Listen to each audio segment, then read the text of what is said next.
There is a particular kind of silence that belongs only to English villages in autumn. It is not the silence of emptiness, not the cold, hollow quiet of abandoned places. It is something far more inhabited than that. It is the silence of people who have lived so long beside one another that they no longer feel the need to speak. The silence of routine, of kettles boiling at the same hour every morning, of garden gates that creak in the same key they have creaked for 30 years, of curtains drawn at dusk by hands so practiced they no longer think about the motion. St. Mary Mead was such a village. Tucked into the soft belly of the English countryside, it was the kind of place that appeared, at first glance, to be thoroughly unremarkable. The houses were old, but not grand. The church was modest, but well kept. The high street offered a post office, a butcher, a small lending library that smelled permanently of damp wool, and a tea shop run by a woman named Mrs. Prescott, who had strong opinions about the correct temperature of scones and no opinions whatsoever about anything that mattered. Visitors, when they came, sometimes remarked that St. Mary Mead was charming. They meant it as a compliment. The villagers accepted it as one. But those who had lived there long enough, who had watched the seasons turn over the same rooftops, who had buried their neighbors and raised their children and grown old in the same rooms where they had once been young, those people understood something that visitors never quite grasped. St. Mary Mead was not charming. It was watchful. Every village has its memory. St. Mary Mead had a long one. It was into this village, in the dying weeks of an October that couldn't quite decide whether it wanted to be warm or cold, that our story properly begins. Though perhaps begins is not the right word, because the truth is, as it so often is with quiet tragedies, that this story had been unfolding for decades before anyone thought to pay attention. It had been unfolding in the small parlor of Wisteria Cottage at the far end of Nightingale Lane. The cottage was not much to look at. A low stone wall, softened by moss, a wooden gate that no longer latched properly, a front garden that had once been lovely. Someone had planted roses along the path years ago, with real intention and real care, but had since grown a little wild, a little tired, the way gardens do when the person tending them grows tired too. The wisteria that gave the cottage its name still climbed the eastern wall each spring, purple and persistent, as if determined to remember something the house itself had forgotten. Inside, the rooms were small and warm, and very, very quiet. This was where Mrs. Edith Crawley had lived for the last 19 years, as she was 73 years old, and she had the particular quality that certain women of that age and that generation possess, the quality of being entirely, almost aggressively, easy to overlook. She was not unpleasant. She was not unfriendly. She attended church on Sundays, nodded to her neighbors on the lane, bought her groceries at the same shop on the same day each week, and occasionally appeared at the village fete, where she would purchase a pot of someone's homemade jam and say something kind about it. She kept a cat, a gray, elderly animal named Button, who shared her disposition entirely and could spend entire afternoons in complete stillness on a windowsill without giving the impression that anything was being wasted. People in the village thought of her, when they thought of her at all, as simply there, a fixture, like the war memorial in the square or the old yew tree in the churchyard. Things you passed every day without truly seeing, because they had always been there, and you assumed, without ever consciously assuming it, that they always would be. She had no family nearby, no particular history that anyone could name, no stories attached to her that made her interesting at dinner tables. She had been a secretary, someone once said, years ago, in another county, before she moved to St. Mary Mead. She had a niece, distantly connected, who visited infrequently. She received letters sometimes, though no one knew from whom. She was, in every visible sense, a woman without a story. But here is the thing about people without stories, the thing that St. Mary Mead, for all its watchfulness, had failed to understand.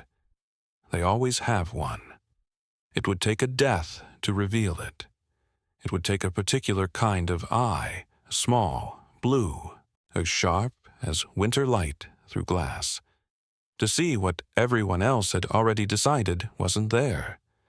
And it would take a woman who had spent her whole life being underestimated to understand, better than anyone, what it meant to live invisibly. Miss Jane Marple had walked past Wisteria Cottage 100 times. She had noticed the roses in the garden, the way they had been planted with love, by someone who understood roses, and she had noticed the color of the curtains changing over the years, from green to cream, and she had noticed that Mrs. Crawley always opened her front window by 9 o'clock in the morning, summer and winter, rain or sun, because some people have small rituals that are as reliable as breathing, and Miss Marple was the sort of person who noticed those things. She also noticed, on the morning of the 14th of October, that the window was still closed at 9:30. She stood at the garden gate for a moment, her shopping bag on her arm, her face perfectly still. Then she said, to no one in particular, because there was no one there to hear her, something very soft and very certain. "Oh, dear." And then she opened the gate. What she found inside Wisteria Cottage that morning would, in the days that followed, be ruled a natural death by a doctor who had no reason to think otherwise, mourned briefly by a village that had never quite noticed the woman in the first place, and forgotten almost immediately, as quiet lives so often are. But Miss Marple did not forget. She never did. Chapter 1. The Morning. The kettle was still warm. The 14th of October arrived the way most days arrived in St. Mary Mead, without announcement, without drama, with nothing more ceremonial than a thin gray light, pushing itself slowly through the clouds, and a robin somewhere in the hedgerow, doing his level best to make it feel significant. Miss Jane Marple had been awake since 6. This was not unusual. Sleep, in her experience, became a more complicated negotiation as one grew older, less a surrender and more a careful arrangement, full of small wakings and adjustments, like sharing a narrow bed with an unreliable companion. She had long since made her peace with it. The early hours suited her, if she was honest. The world, at 6 in the morning, had a particular quality of honesty about it. It had not yet put its face on. She had dressed, made her tea, and sat for a while at her kitchen table, with the window cracked just enough to let in the smell of the garden, wet earth, and the last of the autumn roses, a combination she had always found quietly consoling. She had a letter to answer, a nephew's birthday to remember, and a small worry at the back of her mind about her broad beans, which had not come up the way she'd hoped. By 8:30, she had her coat on and her shopping bag over her arm. The post office closed early on Fridays.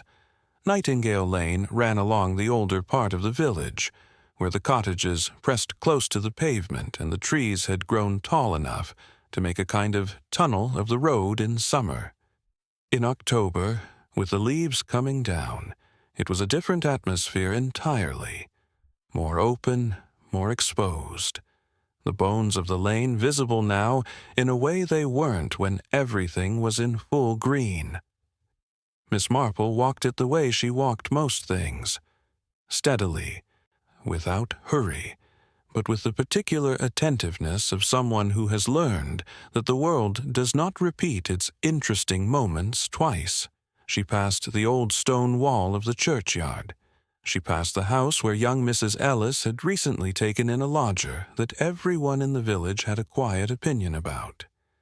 She passed the post box on the corner, which had a crack in it, that the postal service had been promising to repair since April. And then she came to Wisteria Cottage. She was not, strictly speaking, paying it any particular attention. She was thinking about her broad beans and also, partially, about whether she had remembered to write down Dr. Haydock's telephone number in her new address book.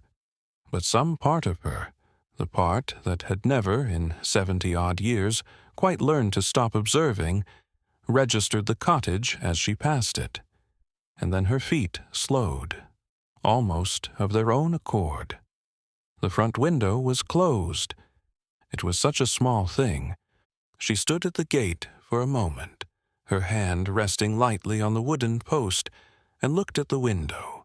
Cream curtains, drawn together at the center, the kind of closed that is not just latched but pulled, with intention, or perhaps with urgency, at 9:30 in the morning. Edith Crawley opened her window every morning by 9 o'clock. Miss Marple knew this the way she knew a great many things about her neighbors, not through any deliberate nosiness, but through the simple accumulation of years of ordinary observation. Mrs. Crawley was a creature of habit. She took her breakfast at 8, her window open at 9, her garden walk at 10 if the weather allowed. These were not secrets. They were the visible rhythms of a solitary life, as regular and readable as a clock face. The closed window was wrong. Miss Marple opened the gate. She knocked twice, politely but firmly. The sound died quickly in the autumn air, as absorbed by the damp garden and the thick stone walls. Nothing. She knocked again, and this time tried the door handle, not rudely, just to see, and found, to her mild surprise, that the door was unlocked. Not open, simply unlocked. She pushed it inward a few inches, and called through the gap. "Mrs. Crawley, it's Miss Marple from Gossington Road. I do hope I'm not intruding. I was just passing, and wondered if everything was quite all right." The house answered her with silence. But it was a particular kind of silence. Miss Marple had been inside enough houses over the years to know that silence has texture. There is the silence of a house that is empty, which feels clean and flat. There is the silence of a house where someone is sleeping, which has a kind of gentle weight to it. And there is another kind entirely, a silence that is not the absence of sound so much as the presence of something that has recently stopped. This was the third kind. She pushed the door fully open and stepped inside. The hallway was narrow and warm, warmer than it should have been for a house with its windows closed and no fire yet lit. The warmth was residual, the ghost of yesterday's heat still caught in the low ceilings and thick walls. There was a coat stand near the door with 2 coats on it and a small watercolor of the Lake District on the wall that Miss Marple had always thought rather good for an amateur. She moved through to the sitting room. Edith Crawley was in her armchair. She was dressed, fully dressed, in her gray wool cardigan and her good skirt, her hair neatly arranged, which meant she had been up, or had been placed there after being dressed, which was a different thing entirely, and a thought Miss Marple set quietly to one side for later. Her hands were folded in her lap. Her eyes were closed. Her face held the specific expression, if expression was even the right word, of absolute repose. the kind that no living face quite achieves. She was dead. That much was immediately and entirely clear. On the small table beside the armchair, a teacup sat on its saucer. Miss Marple did not touch it, but she leaned toward it, just slightly, and noticed two things. The tea was still faintly warm, and there was no teaspoon. She straightened up slowly and looked around the room with the careful, unhurried attention she gave to everything. The fireplace unlit, but with yesterday's ash still in the grate. The bookshelf along the far wall with its row of familiar spines, a Bible, some Trollope, a flower-pressing guide, a dictionary with a broken spine, a small writing desk in the corner, its surface clear and tidy. Button, the gray cat, sitting on the window-sill inside, watching her with the mild disdain of an animal that has already processed the morning's events and moved on. Everything was very neat, very still, very arranged, too arranged. Said something small and precise at the back of Miss Marple's mind. She went to the telephone in the hallway and called Dr. Haydock. Then she went back to the sitting room, sat down in the straight-backed chair near the door, folded her hands in her lap and waited, looking with calm and troubled eyes at the teacup without a spoon, and thinking about everything it might mean. End of Part 1, Chapter 2. The Things Nobody Thought to Notice. Dr. Haydock arrived at Wisteria Cottage at 10 minutes past 10. He was a large, comfortable man, the kind of doctor who had been practicing long enough to have lost the clinical sharpness of youth and replaced it with something more useful, a deep, weathered steadiness that his patients found reassuring, and his colleagues occasionally mistook for complacency. He had known Miss Marple for over 20 years, and he had learned in that time to pay careful attention when she called him directly, rather than going through the proper channels. He found her sitting exactly where she had been when she telephoned, upright, in the straight-backed chair near the door, hands folded, watching the room with the patient concentration of a woman who is doing a great deal of thinking and sees no reason to advertise it. "Jane," he said, by way of greeting. "Edward," she replied. "Thank you for coming quickly." He moved to Mrs. Crawley, made his examination with the quiet efficiency of long practice, and, after several minutes, straightened up and exhaled through his nose in the way doctors do when a conclusion is not entirely satisfying, but seems, on available evidence, to be the only responsible one. "Heart failure," he said. "She had a history of it. I've been her physician for 11 years. This is not entirely unexpected, Jane." "No," said Miss Marple. "I don't suppose it is." Something in the way she said it made him look at her more carefully. "But—" She was quiet for a moment. Then she said, "The tea is still warm." Dr. Haydock looked at the teacup. Then he looked at Miss Marple. He had known her long enough to understand that she did not make observations carelessly. "She may have made it early this morning," he said. "These old walls hold heat." "Yes," said Miss Marple pleasantly, "they do. And yet the fire was not lit last night. You can see the ash in the grate is 2 days old, at least. The mornings have been quite cold this week. I don't imagine she sat up late in a cold room making tea she didn't drink." She paused. "And there is no teaspoon. Perhaps she didn't use one.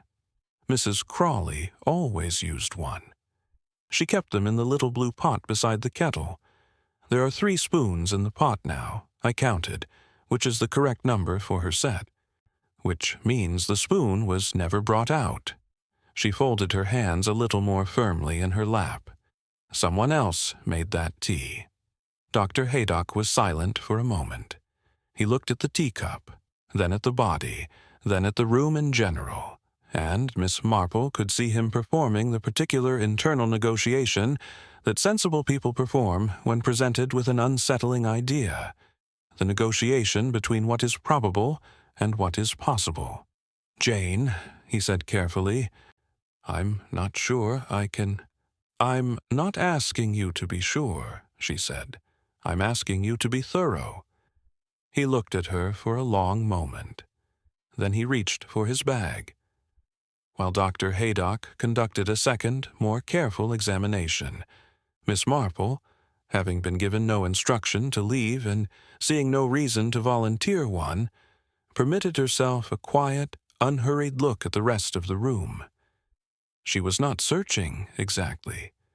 She was simply looking, the way she always looked at things, with the particular quality of attention that comes not from suspicion, but from genuine interest in the way the world arranges itself. She had found, over the years, that the world was remarkably consistent in this regard. People repeated themselves. Situations rhymed. If you had seen enough of life in one small village, you had, in all the ways that mattered, seen enough of life everywhere. The bookshelf held her attention for a moment. She had noticed it earlier. The Bible, the trollop, the flower-pressing guide. What she noticed now, looking more carefully, was the Bible. It was not quite straight. Every other book on that shelf sat flush with its neighbors, the spines aligned with the care of a person who found disorder quietly distressing. Mrs. Crawley had been that sort of person. Miss Marple had seen it in the kitchen, too. The tins arranged by size, the dish towels folded in thirds. But the Bible sat at a slight angle, as though it had been recently removed and replaced in something of a hurry. Miss Marple did not touch it. She noted it, filed it with the precision of a mind that had been filing such observations for 7 decades, and moved on. The writing desk in the corner was tidy, too tidy, she still thought. The surface held a blotter, a pen in its stand, and a small glass paperweight containing a dried violet. No paper, no half-finished letter, no opened envelope. A woman who received letters with nothing on her desk. "There's mild bruising," Dr. Haydock said from across the room. His voice was different now, quieter, more considered. "Here, across the sternum, very faint. I might have missed it entirely on a first examination." Miss Marple turned. "The kind of bruising," she said with no particular emphasis, "that might be consistent with pressure being applied to the chest." He did not answer immediately. It could have other explanations. Of course it could. He closed his bag. He stood very still for a moment, looking at the woman in the armchair, at her neatly folded hands and her closed eyes and the gray wool cardigan she would never take off again. And something in his expression shifted. Not dramatically. Just a small, quiet settling, the way a scale settles when the weight on it becomes undeniable. "I'll request a proper post-mortem," he said. "Yes," said Miss Marple. "I think that would be wise." Inspector Slack arrived at 11:30, and immediately filled the small cottage with the particular energy of a man who is professionally committed to finding the obvious explanation and professionally resistant to any other kind. He was not a stupid man. Miss Marple had always been careful to remember that. But he was an impatient one, and impatience, in her experience, was a far more dangerous quality in a detective than stupidity. Stupidity could be worked around. Impatience closed doors before anyone had thought to look through them. He took in the scene with brisk efficiency, spoke to Dr. Haydock in low tones near the doorway, glanced at Mrs. Crawley with the expression of a man who has seen a great many dead bodies, and found them, as a category, somewhat tiresome, and then turned to find Miss Marple still sitting in her chair. "Miss Marple," he said, with the resigned courtesy of someone who has learned, through repeated experience, that this particular elderly lady does not leave rooms simply because it would be convenient if she did. "Inspector Slack," she replied warmly. "How good of you to come. Did you touch anything?" "Only the telephone, to call Dr. Haydock, and the front door handle, naturally, when I came in." She paused. "The door was unlocked, you know. People often don't lock their doors in villages like this." "Mrs. Crawley always locked hers," said Miss Marple, "at 9 o'clock every evening. She told me so herself, 2 summers ago, when there was that unpleasant business with the Fleming's boy and the garden sheds. She said she'd locked her door every night since 1947 without fail." She looked at him with her mild blue eyes. "It is, I think, worth wondering why she did not last night." Inspector Slack looked at her with the expression he reserved for moments when Miss Marple said something he couldn't immediately dismiss. It was an expression of suppressed irritation and reluctant interest, in roughly equal measure. "I'll make a note of it," he said. "Thank you," said Miss Marple. "That is all I ask." She picked up her shopping bag, nodded to Dr. Haydock, cast one last quiet look at the Bible on the shelf, still slightly askew, still patient, still keeping whatever it kept, and walked out into the October morning. She had not, she reflected, made it to the post office after all. But she had, she thought. I found something considerably more important than stamps. Chapter 3. The Niece Who Came Too Quickly. Dorothy Finch arrived on the afternoon train. This was in itself not remarkable. People arrive on afternoon trains every day, and when a relative dies, even a distant one, even one you have not seen in 8 months, arriving promptly is generally considered the decent thing to do. It demonstrates care. It demonstrates family loyalty. It demonstrates, at the very least, a proper sense of occasion. What Miss Marple found interesting was not that Dorothy Finch arrived promptly. It was that she arrived already knowing which solicitor handled the estate. Miss Marple had not intended to be at the station. She had genuinely meant to spend the afternoon at home.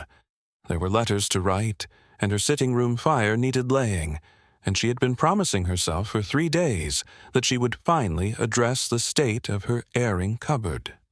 But she had found herself, in the way she sometimes did, taking the long way home from the post office.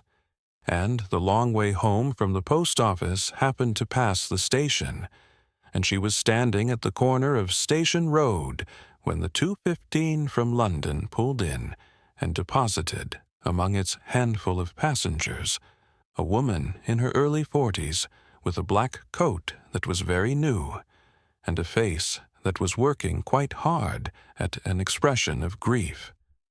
Dorothy Finch was not an unattractive woman. She had good bones and dark hair cut in the practical style of someone who considers appearance a logistical matter rather than an aesthetic one. She carried a large overnight bag, large enough, Miss Marple noted, for a stay of several days, and she walked with the quick, purposeful stride of a woman who knows exactly where she is going and has already decided what she will do when she gets there. She was met on the pavement outside the station by a young man Miss Marple recognized as Timothy Wells, the junior clerk from Pemberton and Wells solicitors on the High Street. He was holding a folder. Dorothy Finch took it from him without breaking stride, said something brief that Miss Marple could not hear, and continued walking. The folder was the pale green color that Pemberton and Wells used for estate documents. Miss Marple watched her go and thought about several things at once. She called on Dorothy Finch the following morning. This required no particular ingenuity. In St. Mary Mead, calling on the bereaved relative of a recently deceased neighbor was not only socially acceptable, but practically expected. Miss Marple arrived at Wisteria Cottage at 10:30 with a tin of shortbread she had made the previous evening, not because she particularly wanted to make shortbread, but because arriving with something gave the call a natural shape and made it easier for people to let you in without feeling they had made a decision. Dorothy opened the door on the second knock. She was dressed in yesterday's black coat, which she had not yet exchanged for something more comfortable, and her eyes had the slightly unfocused quality of a person who has slept badly in an unfamiliar bed. "Miss Marple," she said, with the careful warmth of someone who has been told at some point that this woman is a fixture of the village and ought to be treated accordingly. "How kind of you to come." "I'm so very sorry about your aunt," Miss Marple said, and meant it, because whatever else was true about Dorothy Finch, the woman in the armchair had been real, and her death had been real, and Miss Marple was not the sort of person who used condolences as a preamble without meaning them first. She was a gentle presence in the village. We shall miss her. Dorothy's expression shifted slightly, a small contraction around the eyes that could have been genuine emotion or could have been something else trying to look like it. "Yes," she said. Yes, she was. She stood aside and let Miss Marple in. The cottage felt different with someone else inhabiting it. Alive in a way it hadn't been the previous morning, but differently alive. The kitchen had been used, the curtains were all the way open now, and someone had moved the small photograph on the mantelpiece from its usual position to the far left corner, where it was less immediately visible. The photograph was of a man, middle-aged, serious-faced, standing in front of what looked like a country house. Miss Marple had noticed it on previous visits. It was the only personal photograph in the room, but had never felt it appropriate to ask. Now it had been moved, put aside. She accepted a cup of tea and settled into the straight-backed chair, not the armchair, she noticed, and she noticed too that Dorothy had not sat in it either. It stood empty beside the cold fireplace, and both women arranged themselves around it, as though it were still occupied. "Were you close to your aunt?" Miss Marple asked, in the gentle, conversational tone that people consistently underestimated, because it sounded so entirely harmless. "Close enough," Dorothy said. Then, as though hearing how that sounded, "We were not the sort of family who lived in each other's pockets. Aunt Edith was a private person. She preferred it that way." "Yes, she did," Miss Marple agreed. "Though she mentioned you occasionally, she was proud of you, I think, in her way." This produced a reaction. Real, this time, she was almost certain. A brief tightening of the throat, a quick glance at the window. Whether it was guilt or grief, or simply the unexpected kindness of being told someone had thought well of you, Miss Marple could not yet determine. "Did she?" Dorothy said. It was not quite a question. "She did." Miss Marple sipped her tea. "I understand the estate is being handled by Pemberton and Wells. Mr. Pemberton is very thorough, a good man." The shift was subtle, but immediate. Dorothy's hands, which had been loose around her teacup, tightened slightly. "Yes, I telephoned them from London before I came, to get the practical matters in order. Someone has to." "Of course," said Miss Marple warmly. "Very sensible. These things are so much harder when left unattended." She paused, the pause of a woman simply gathering her next pleasant thought. "Though I must say, I didn't realize your aunt had told you which solicitors she used. She was such a private person about her affairs." The silence that followed was only 2 seconds long, perhaps 3. "She mentioned it once," Dorothy said. "Years ago." "Ah," said Miss Marple. "Yes, of course. She did not stay long after that. There was only so much that could be learned in a first conversation, and there was a particular danger in pressing too soon. People closed like sea anemones if they felt themselves prodded, and then you had lost the advantage of their underestimating you, which was, in Miss Marple's experience, the most valuable advantage of all. She said her goodbyes at the door, pressed Dorothy's hand with genuine sympathy, and began the walk back down Nightingale Lane. At the gate, she paused, as though remembering something. "One small thing," she said, turning back with the distracted air of a woman whose mind was really somewhere else entirely. "The photograph on the mantelpiece. The gentleman in front of the country house. I always meant to ask your aunt who it was. I suppose I never shall now." Dorothy Finch stood very still in the doorway. I don't know," she said. "I've never seen it before." Miss Marple smiled pleasantly. "No matter," she said. "It's probably nobody important."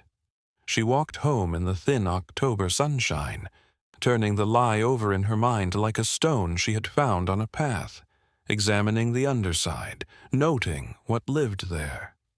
Dorothy Finch had moved that photograph within 12 hours of arriving at the cottage, and she claimed not to know who was in it, which meant, Miss Marple thought, that she knew perfectly well. Chapter 4. The Man Who Asked Too Few Questions. Gerald Vane had been in St. Mary Mead for 3 weeks before anyone thought to wonder why. This was, in its own way, a kind of achievement. Villages are, by their nature, suspicious of newcomers, not maliciously, not even consciously most of the time, but with the instinctive wariness of communities that have learned through long experience that strangers who arrive without obvious reason usually have one. Street. Mary Mead was no exception to this rule.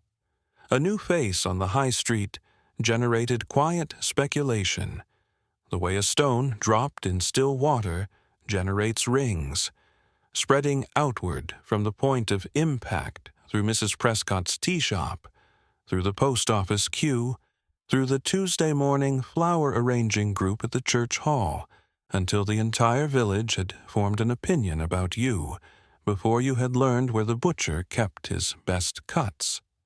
And yet Gerald Vane had arrived, taken a room at the Blue Anchor Inn on Market Street, eaten his meals quietly, walked the lanes in the early mornings, and attracted, in 3 full weeks, almost no commentary whatsoever. Which was, Miss Marple reflected, extremely interesting. She had first seen him on the 5th of October, 9 days before Edith Crawley was found in her armchair, at the far end of Nightingale Lane. He was standing at the junction with the bridle path, apparently consulting a folded map, though Miss Marple had noticed that he was not actually looking at the map so much as at the row of cottages visible from that particular corner, Wisteria Cottage among them.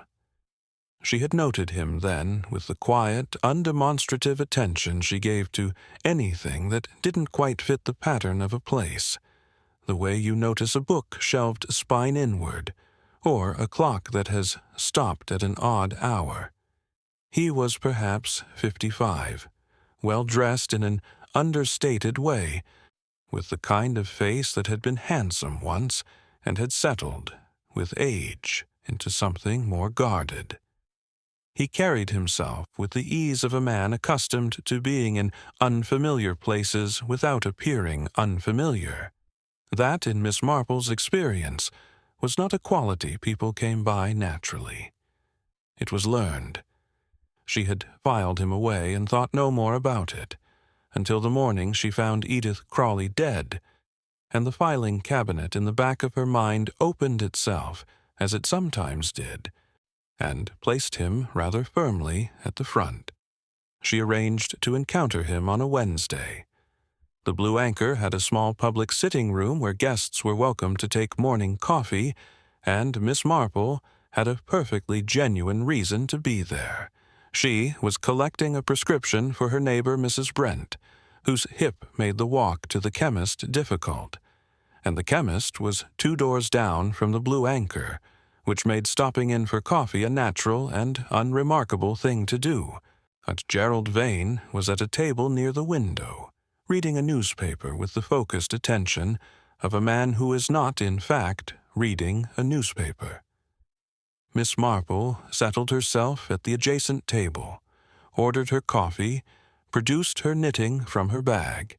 She had found over the years that knitting made people extraordinarily comfortable, as though the presence of wool needles certified you as harmless, and allowed 10 minutes to pass before she looked up and offered him the mild, friendly smile of an elderly woman who has noticed a fellow human being and sees no reason not to acknowledge the fact.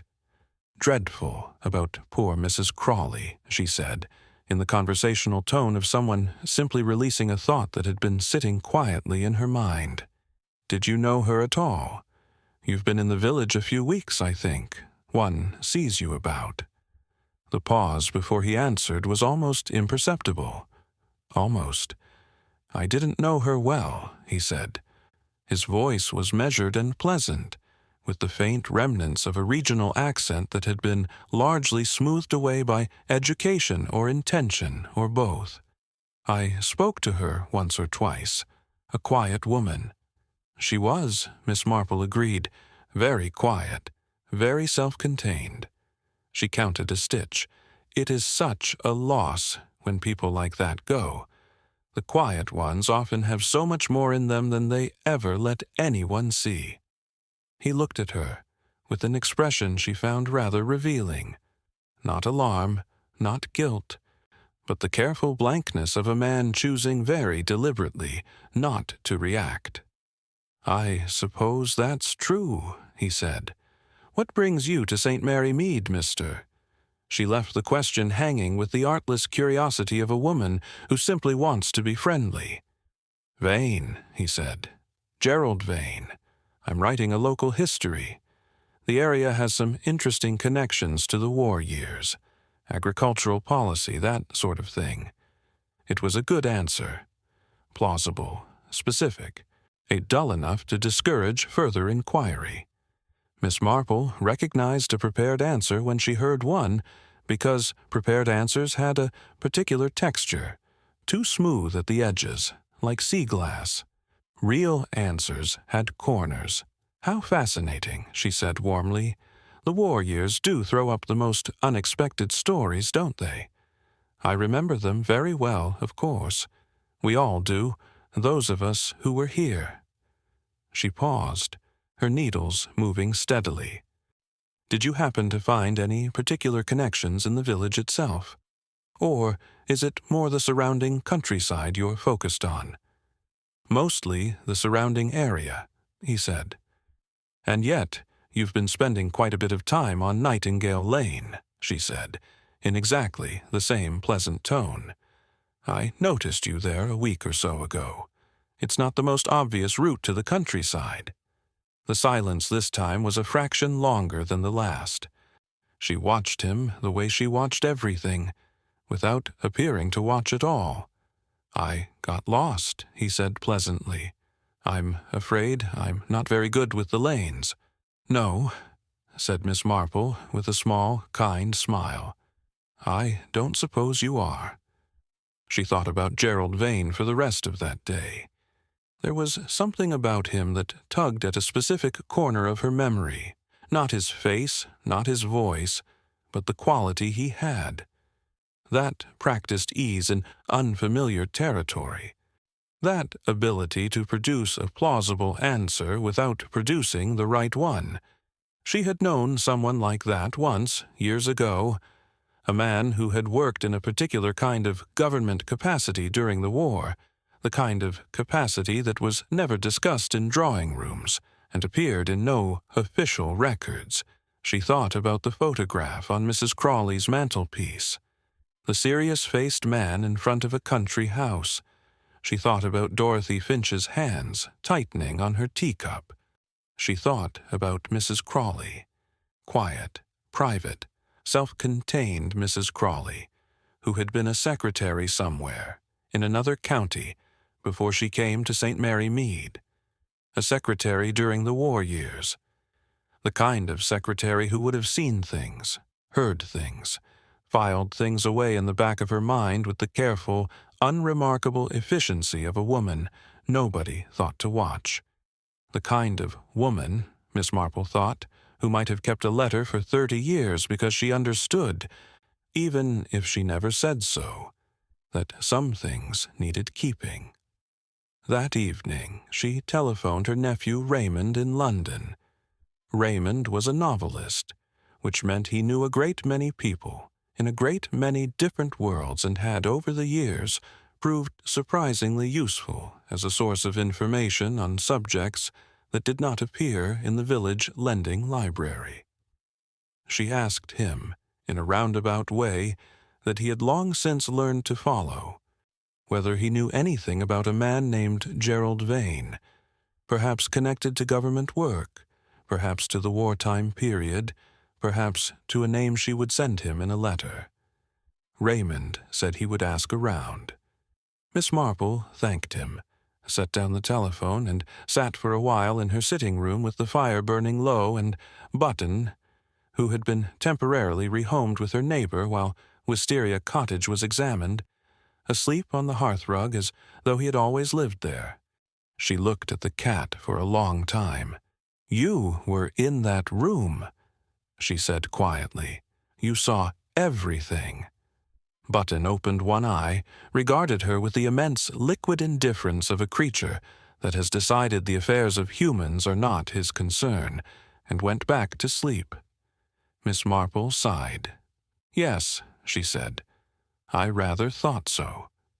But her eyes were not idle, and her mind, behind those mild blue eyes, was moving with the quiet, inexorable patience of something that has picked up a thread and has absolutely no intention of letting go.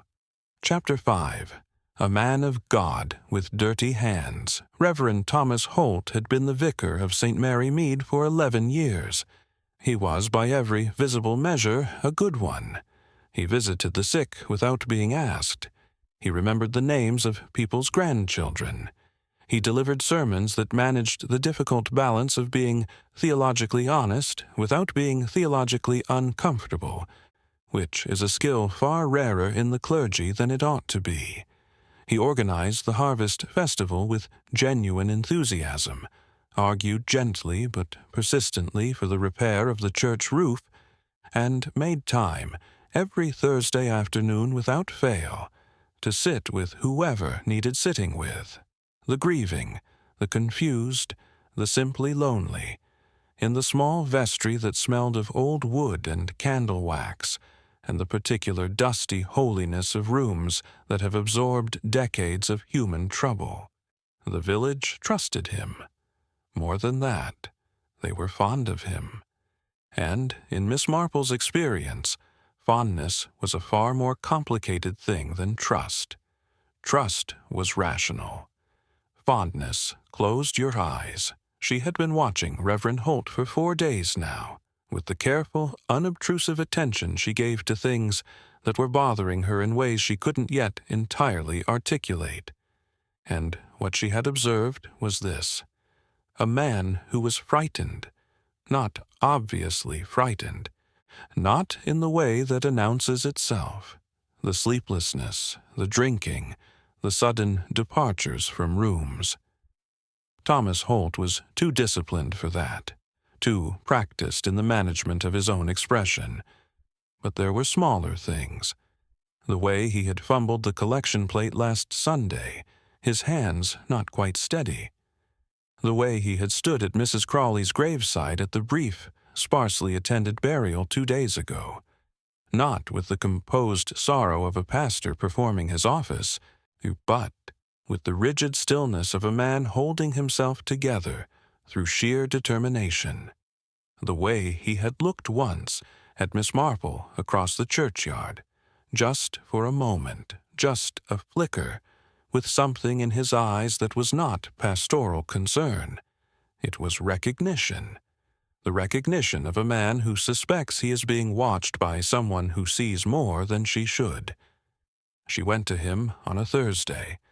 The vestry door was open, as it always was on Thursday afternoons, and she knocked on the frame and waited, her gloves in one hand and her expression set to the particular register she used for church visits. Respectful, warm, slightly vague, the expression of a woman who has come for comfort and conversation, and nothing more taxing than that. He was sitting at the small desk when she came in, a pen in his hand and papers before him, though he was not writing. He looked up, and something moved through his face. Quick, controlled, gone. "Miss Marple," he said, "please, come in. Sit down." She sat in the worn armchair across from the desk. The chair for parishioners, she always thought of it. The chair for people who needed something. And folded her hands and looked at him with the mild, attentive eyes of a woman who is simply glad of a conversation. "I've been thinking about Mrs. Crawley," she said. "I find I can't quite stop thinking about her. Which, I suppose, is natural when someone dies, and you were one of the last people to speak to them." The pen in his hand was very still. "You were one of the last to speak to her?" "Oh, I meant you," Miss Marple said pleasantly. "You visited her on the evening of the 13th, didn't you? Mrs. Ellis mentioned it. You walked past her house on Nightingale Lane at about 7 o'clock. She recognized your coat." She paused. "The dark green one. Very distinctive." Thomas Holt set the pen down on the desk with a care that was almost ceremonial. "I did call on her," he said. "A pastoral visit. She had seemed quieter than usual at church the previous Sunday." I was concerned. "How kind," said Miss Marple. "And how did you find her?" "Well enough. A little tired, perhaps." He paused. "We had tea." The word sat between them in the small, warm room. Tea. Miss Marple said nothing. She had learned over a long life that silence was the most underrated instrument available to a person asking questions. People filled silence. They couldn't help it. The human instinct to cover quiet with words was so deep and so reliable that it had, over the years, handed her more information than any direct question ever had. Thomas Holt looked at his hands. "She was quite all right when I left," he said. "She was sitting in her chair. She said she was tired, that she would go to bed early. She seemed peaceful." "Yes," said Miss Marple gently. "I imagine she did." She looked at him properly then. Not the careful, peripheral observation of a woman pretending to be elsewhere, but a direct, clear, human look. And what she saw made her feel something she had not entirely expected to feel. Pity. Thomas Holt was not a bad man. She was increasingly certain of that. In the complicated way one becomes certain of things that are inconvenient. He was a man who had been handed something terrible before he was old enough to know what to do with it, and who had spent the rest of his life trying to be good enough to balance the weight of it. The church, she suspected, had not been entirely a calling. It had been, at least in part, a penance. That did not make him innocent, but it made him something more understandable than a simple villain, and Miss Marple had found, in her experience, that understandable people were in some ways more dangerous than simple ones, because they were harder to condemn, and harder to condemn meant easier to let walk away. She would not let him walk away, but she would be gentle about it. "Thomas," she said, and the use of his Christian name was deliberate. A small shift in register, a door opened rather than a wall presented.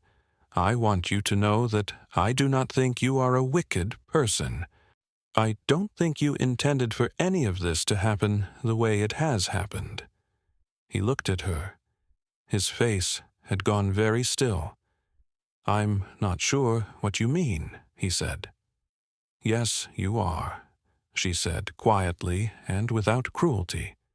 "You visited Edith Crawley on the evening of the 13th because she had told you something. At church, or perhaps in this very room on one of her visits, something about a letter she had kept, a letter she had been keeping for a very long time." She watched his face. "And you were frightened. Not for yourself, initially, I think, but for your family, for what that letter contained about your father." The silence in the vestry was absolute. Outside, a bird called once and stopped. Thomas Holt looked for a moment extraordinarily young. Beneath the composed face of the experienced parish priest, beneath the careful management and the years of practiced steadiness, there was something raw and exhausted. The face of a boy who had been carrying something far too heavy for far too long and had, perhaps, in one terrible moment, decided he could not carry it any further. He was not a bad man either, he said. His voice was barely above a whisper. "My father. He made one terrible mistake in a terrible time, and he spent the rest of his life trying to atone for it. He was a good man, Miss Marple. I need you to understand that." "I do understand it," she said. And she did. "But Edith Crawley was a good woman, and she is dead." The words were not loud. They were not dramatic.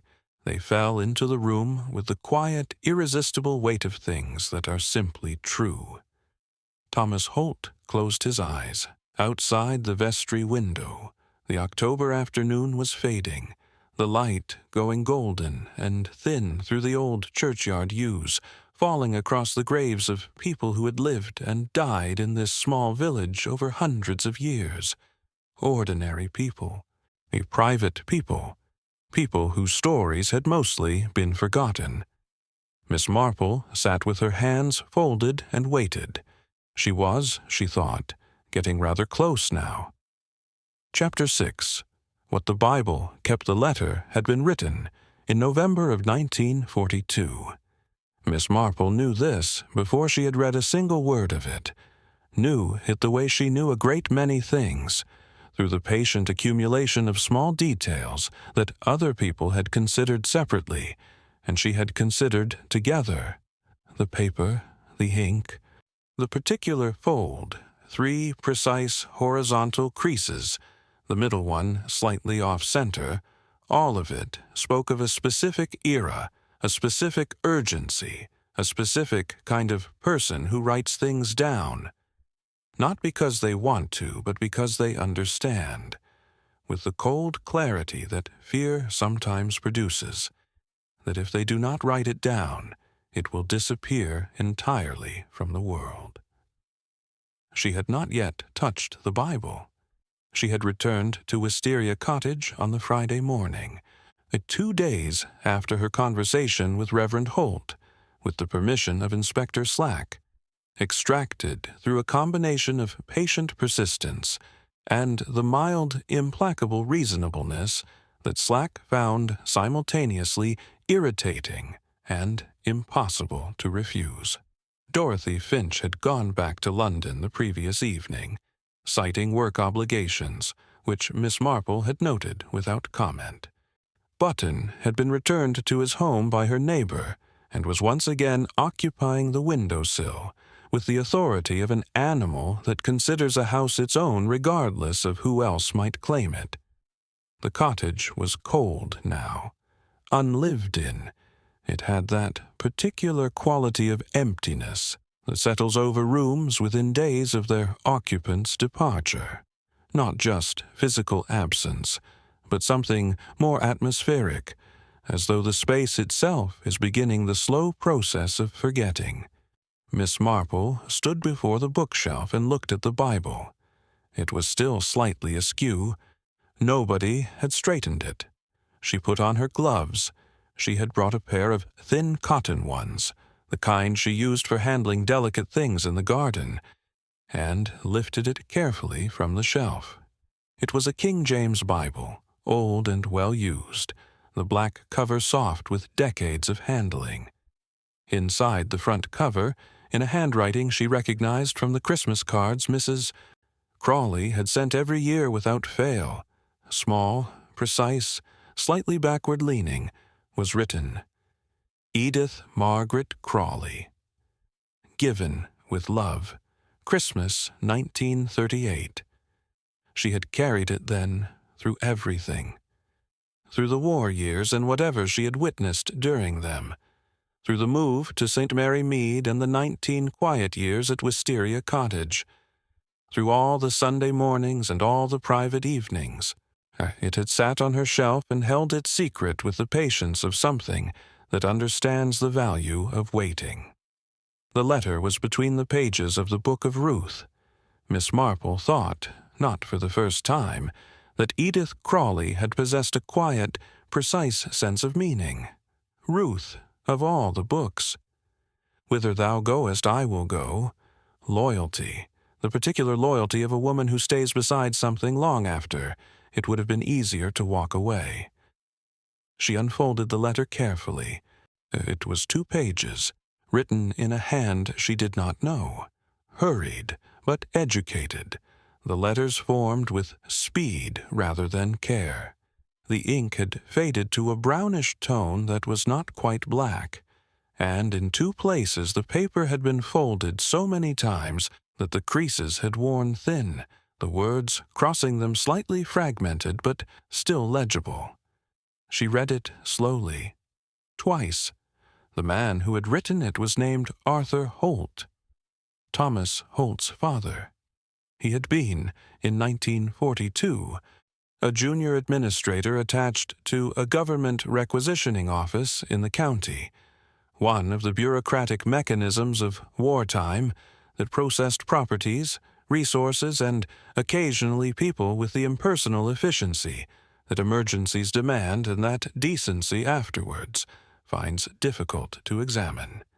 His letter was addressed to a woman named Margaret, not Edith, which suggested it had not been written to Mrs. Crawley directly, but had come into her possession through other means, most likely through her work as a secretary in that same office. The letter confessed to something specific and terrible. In the autumn of 1942, a local farmer named Joseph Penhaligon had been found dead at the bottom of a quarry near the village of Treadwick, 12 miles from St. Mary Mead. The official verdict had been accidental death. Arthur Holt's letter told a different story, told it with the desperate, self-lacerating honesty of a man writing to someone he trusted completely. A man who needed to put the truth somewhere outside of himself because he could no longer bear to be the only one carrying it. Penhaligon had not fallen. He had been present at a meeting, an informal, after-hours meeting, at which certain government resources had been discussed in ways that were not official and not legal. He had threatened to report what he had heard. Arthur Holt had not pushed him, but he had been there when another man did, and he had said nothing, and he had signed the accidental death report the following week with a hand that, he wrote, has not felt clean since, and I do not think it ever shall. The other man's name was in the letter. Miss Marple read it, and was quiet for a moment. Then she understood why Gerald Vane had come to St. Mary Mead. She refolded the letter with the same 3 creases, replaced it between the pages of Ruth, and set the Bible carefully on the small writing desk. Then she sat down in the straight-backed chair, her chair, she had begun to think of it, and looked at the cold fireplace, and thought with great clarity and considerable sadness about the shape of what had happened. Edith Crawley had kept this letter for 30 years. not as a weapon. That was important. There was nothing in the cottage to suggest blackmail, no unexplained income, no correspondence suggesting demands made or payments received. She had kept it the way certain people keep certain things, because she had been there, because she had known Joseph Penhaligon slightly, because she understood that truth had weight, and that weight needed somewhere to rest. She had mentioned it to Thomas Holt in confession, or something close to confession, mentioned that she had something connected to his father, that she had always thought he ought to know, that she was getting old and wanted to settle her conscience before she could no longer do so. Thomas Holt had told his secret to the wrong person. The name in the letter, the other man's name, the man who had actually pushed Joseph Penhaligon, that was the name that mattered now. That was the name that had sent Gerald Vane to St. Mary Mead with his folded map and his practiced ease and his 3 weeks of careful, patient watching. And that name, Miss Marple thought, looking at the Bible on the desk, was the reason Edith Crawley was dead. She picked up the Bible, held it for a moment, feeling the soft weight of it, thinking of the woman who had carried it through everything, and then placed it carefully in her shopping bag. She would need it. Chapter 7. Setting the net. Miss Marple had always believed that the most important moment in any investigation was not the confrontation. It was the moment just before it. The moment when all the separate threads, gathered patiently, one by one, over days of quiet observation and careful conversation, were finally drawn together in the hand, and you understood, completely and without remaining doubt, exactly what you were holding. That moment had a particular quality to it. Not triumphant exactly, never triumphant in her experience, because the truth at the center of these things was never something to feel triumphant about. It was always, in the end, a human story. And human stories, even the darkest ones, contained enough ordinary sadness to make triumph feel entirely beside the point. She had reached that moment on the Friday evening, sitting alone in her sitting room with the Bible on the table before her and Raymond's telephone call fresh in her mind. Raymond had been thorough. He usually was when she asked him to be. He complained about it afterwards, told her she would have made a formidable government operative. I said it with the tone of a man who was simultaneously proud and slightly unnerved by his aunt. But he had found what she needed. Gerald Vane had indeed worked in a government capacity, not during the war itself, but in the decade following it, in one of the quiet official bodies tasked with reviewing wartime conduct and ensuring that certain investigations remained, as the phrase went, appropriately concluded. He had retired from that work 8 years ago. He was now, Raymond said carefully, believed to act privately. For individuals who required the particular service of making inconvenient information disappear.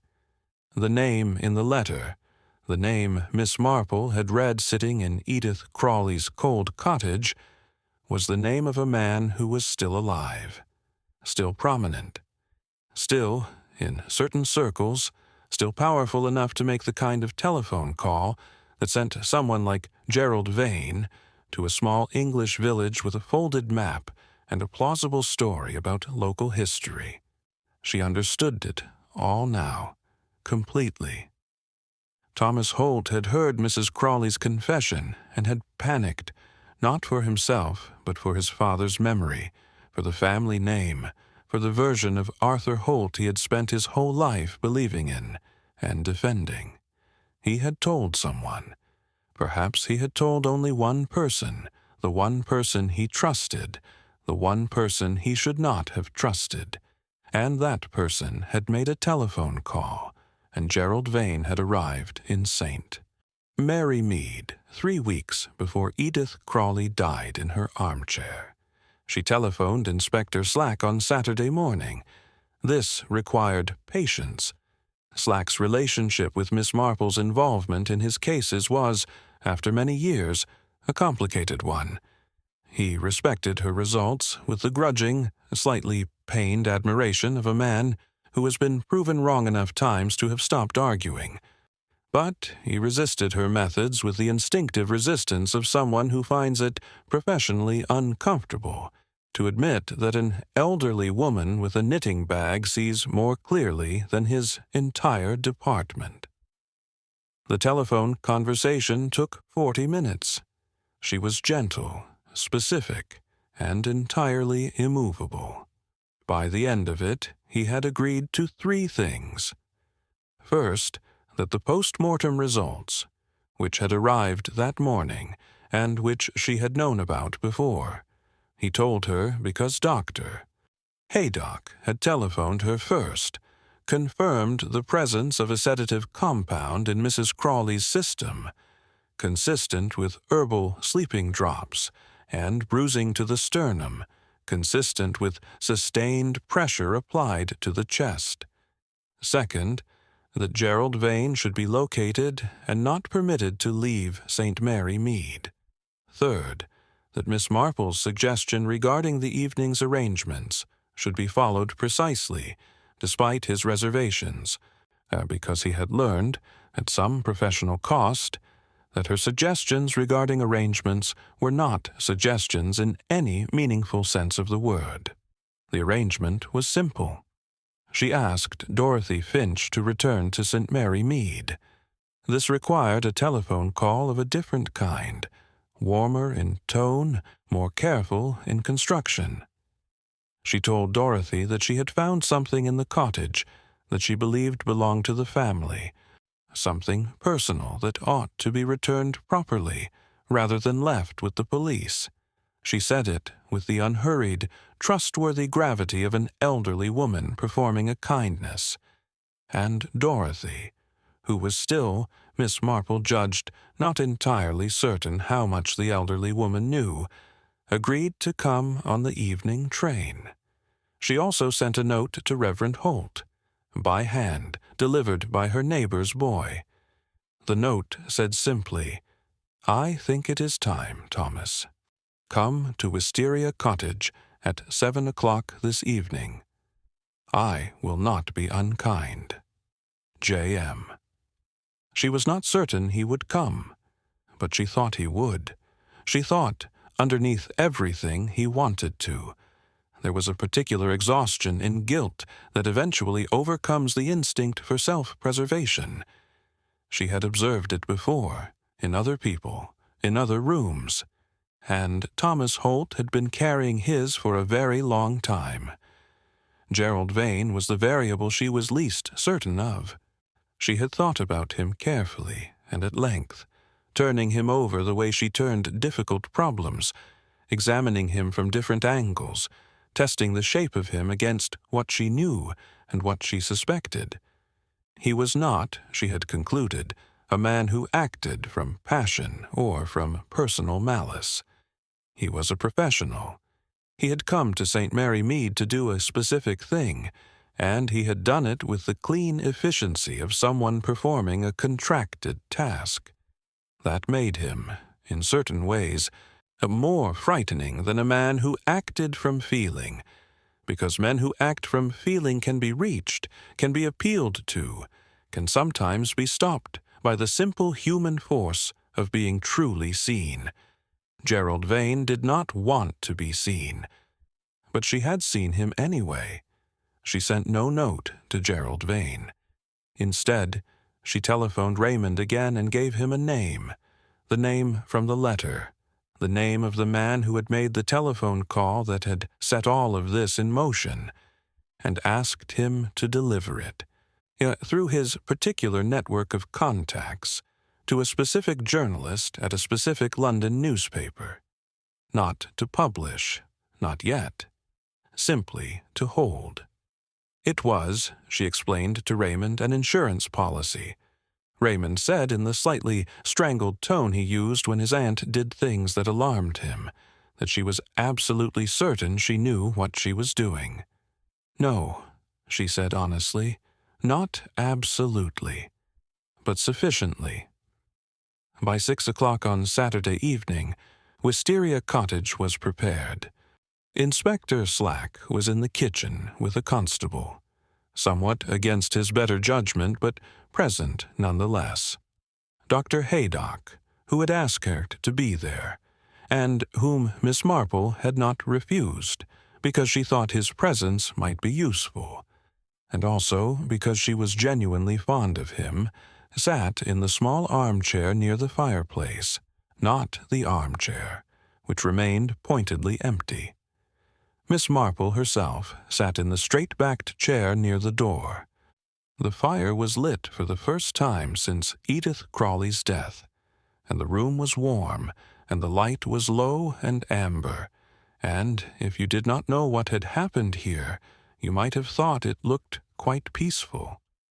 Rather like the room of a woman who had simply stepped out for a moment and would be back presently. The Bible sat on the writing desk. The clock on the mantelpiece showed 5 minutes to 7. Miss Marple folded her hands in her lap and waited, with the calm and absolute patience of a woman who has set her net and is quite confident in the knots. Chapter 8. The Weight of Quiet Things. Dorothy Finch arrived first. She came at 3 minutes past 7, slightly breathless from the walk from the station, her black coat exchanged now for a dark gray one. The formal mourning period apparently concluded, Miss Marple noted. In under a week, she stopped in the doorway of the sitting-room and took in the assembled company with the rapid, recalculating expression of someone who had expected one thing and found another entirely. "Miss Marple," she said carefully, "I didn't realize there would be others." "Do come in, dear," said Miss Marple, with the warm, unhurried hospitality of a woman hosting a tea party. "Dr. Haydock, you know, of course. Inspector Slack you may not have met properly. He has been managing the investigation into your aunt's death." The word investigation landed in the room with quiet precision. Dorothy sat down in the chair that had been placed for her near the writing desk and said nothing further. But her eyes went immediately to the Bible on the desk, and Miss Marple watched them go, and that was, in its small way, a confirmation. Thomas Holt arrived at 7 minutes past. He came in without knocking. The door had been left on the latch, and stood in the hallway for a moment before entering the sitting-room, as though gathering himself. When he appeared in the doorway, he looked, Miss Marple thought, like a man who has made a decision and found on the other side of it something that is not relief exactly, but is at least the absence of the particular agony of indecision. He looked at Miss Marple. She looked back at him, steadily and without judgment. He sat down. Gerald Vane did not come. Miss Marple had not in truth expected him to. Men like Gerald Vane did not walk into rooms that had been prepared for them. But at 17 minutes past 7, Inspector Slack received a telephone call in the kitchen. She could hear his voice, low and then sharply altered, and when he came back into the sitting-room, his expression had the particular quality of a man who has just been told something that confirms what he didn't want confirmed. "They've got him," he said, to Miss Marple rather than to anyone else, because by this point he had entirely abandoned the pretense that he was running this evening. Trying to board the 6:40 at Little Wharton Station. He had a bag, one-way ticket to Southampton. "Yes," said Miss Marple. "I thought he might try the Little Wharton route. The St. Mary Mead station would have been too obvious." She paused. "Did he have anything with him? Documents, perhaps. A briefcase. Slack looked at her. How did you? He came here to find the letter, she said simply. He did not find it, because it was not in the end where anyone expected it to be. He would not have left without attempting to find it elsewhere, which means he spent the last 2 days searching, and when he could not find it, he decided to leave before the net closed. She folded her hands. I imagine the briefcase contains rather a lot of material about the man who sent him here. People like Mr. Vane always keep records. It is their only real protection. She turned then to the room, to Dorothy, sitting rigid near the writing desk, and to Thomas Holt, sitting with his hands between his knees and his head slightly bowed, and she spoke with the quiet, measured directness of someone who has no interest in theater and no patience for anything other than the plain truth. I want to tell you both what happened, she said. Not because I think you need to be told. I believe you each know most of it already. But because Edith Crawley deserves to have it said clearly, in the room where she died, by someone who is saying it for her sake rather than for any other reason. The fire shifted in the grate. No one spoke. Edith Crawley was a quiet woman who had witnessed something she should not have witnessed in the winter of 1942, in a government office in this county. She had kept the evidence of it. A letter written by a man named Arthur Holt, not as a weapon, not for gain, but because she was the kind of woman who understood that certain truths have a responsibility attached to them. She kept it for 30 years in her Bible, between the pages of the book of Ruth, and she told no one. She looked at Thomas Holt, until she told you. In this village, in what I believe she intended as a final settling of conscience, she was not well, and she knew it. She wanted you to know what your father had done, and what he had written, because she thought you had a right to know the truth about him. The whole truth. Not because she wished to hurt you, but because she was, and in her quiet way, a woman of considerable moral seriousness. Thomas Holt's jaw was very tight. His eyes were fixed on the empty armchair. You told someone, Miss Marple continued. I do not know who. I have my suspicion, but it does not for tonight's purposes matter. What matters is that the information reached a man who had a great deal to lose if that letter became known. A man who had been living for 30 years on the comfortable foundation of Joseph Penhaligon's silence. He sent Gerald Vane to retrieve the letter. She paused, and when Gerald Vane could not find it, because Mrs. Crawley had hidden it rather better than anticipated, he made a different decision. He came to this cottage on the evening of the 13th of October. He made tea.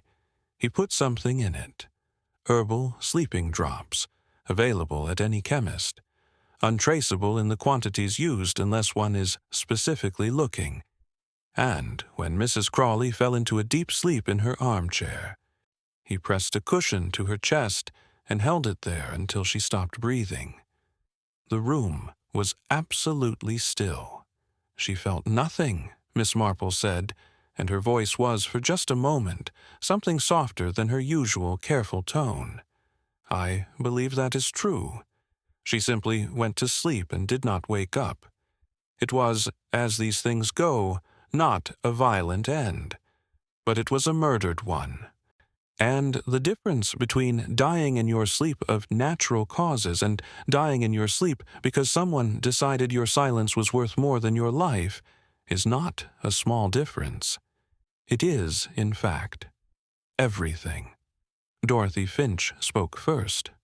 I didn't know, she said. Her voice had lost its careful management entirely. I want you to understand that. I came for the estate. Yes, I won't pretend otherwise. I knew what she had and I needed it, and that is not something I'm proud of. But I did not know what had been done to her. When I moved that photograph—" She stopped, steadied herself. The man in the photograph. He was someone my aunt had known during the war, someone she had cared about. I moved it because I didn't want questions, and I was ashamed of being mercenary, and I thought, if there were questions about her past, it would complicate the estate, and She stopped again. The sentence had nowhere left to go that she was willing to follow it. "I know," said Miss Marple, not unkindly. "People do a great many small, dishonest things that have nothing to do with the large crimes that happen around them. It does not make the small dishonesty admirable, but it does not make you responsible for what was done to her." Thomas Holt raised his head. His eyes were very bright. "I told my sister," he said. "My sister's husband. He knows people. I didn't think.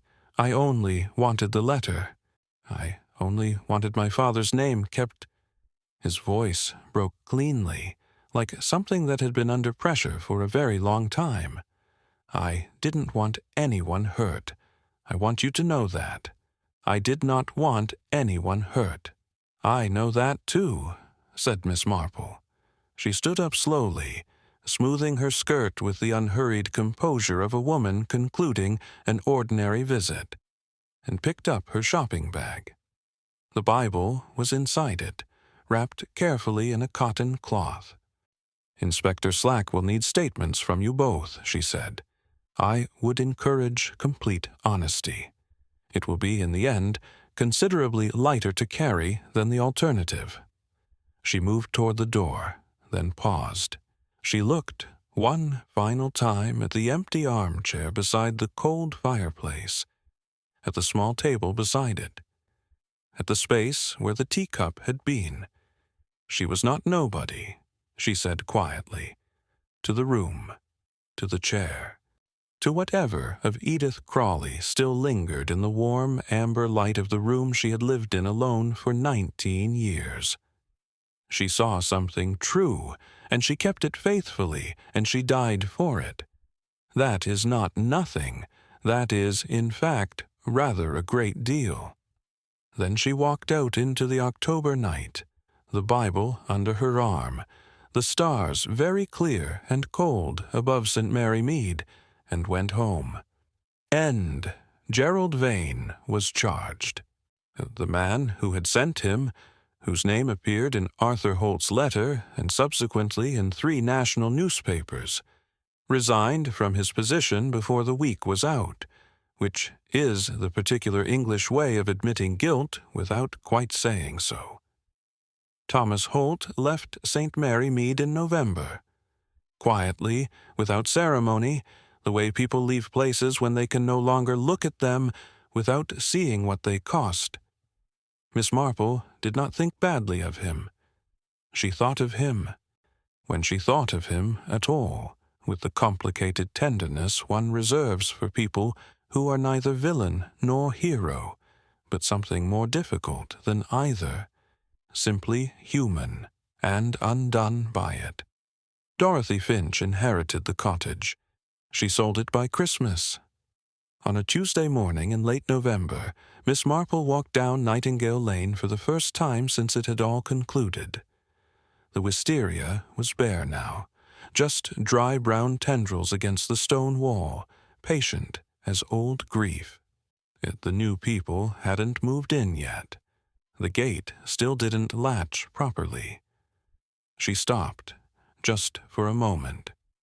She thought about a woman who had opened her window every morning for 19 years, who had tended roses with intention, who had carried a truth in her Bible through 3 decades, because she understood, without anyone ever telling her, that some things must not be lost. She died as she had lived, quietly, but she had not died unknown. Not entirely, not any more. Miss Marple straightened her coat, lifted her shopping bag, and walked on. The robin in the hedgerow sang exactly 1 note. It was, she thought, sufficient.